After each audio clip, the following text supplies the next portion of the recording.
تھوڑا علم فساد عمل کا موجب ہے، اور اللہ تعالیٰ نے بے علموں پر علم سیکھنا فرض کیا ہے تو عالموں پر اس کو سکھانا اور پڑھانا فرض کر دیا ہے۔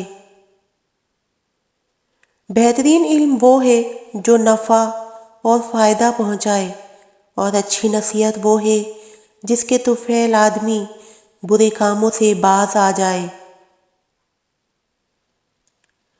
جو شخص علم کی حقیقت اور تہ کو پہنچ جاتا ہے، اس کا سینہ حکمت کے خزانوں سے بھر جاتا ہے۔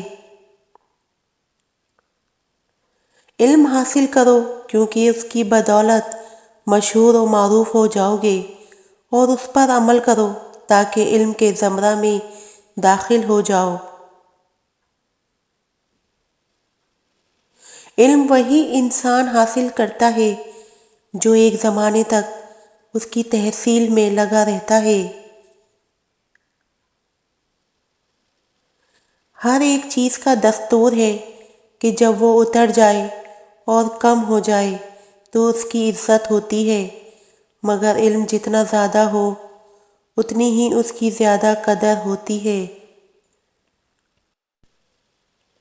وہ علم جس سے کچھ نفع حاصل نہ ہو اس دوا کی طرح ہے جس کا کچھ اثر نہ ہو۔ ہر ایک برتن کا دستور ہے کہ جب اس کی مقدار کے موافق اس میں کوئی چیز بھر دی جائے تو وہ تنگ ہو جاتا ہے، اس میں مزید چیز سما نہیں سکتی، مگر علم کا برتن علم کے زیادہ ہونے سے تنگ نہیں ہوتا، بلکہ جتنا علم بڑھتا جائے اتنا ہی سینہ کھلتا جاتا ہے۔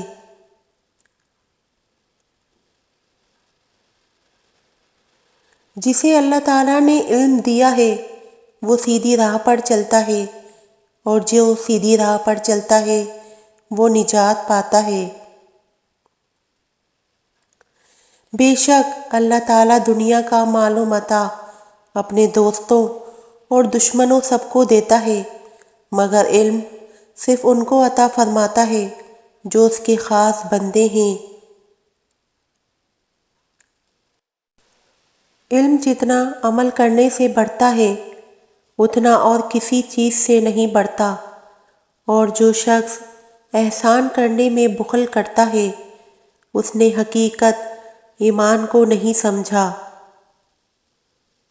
جو لوگ تم سے زیادہ علم رکھتے ہیں ان سے علم حاصل کرو، علم سے حیاتی اور سچائی سے نجات حاصل ہوتی ہے۔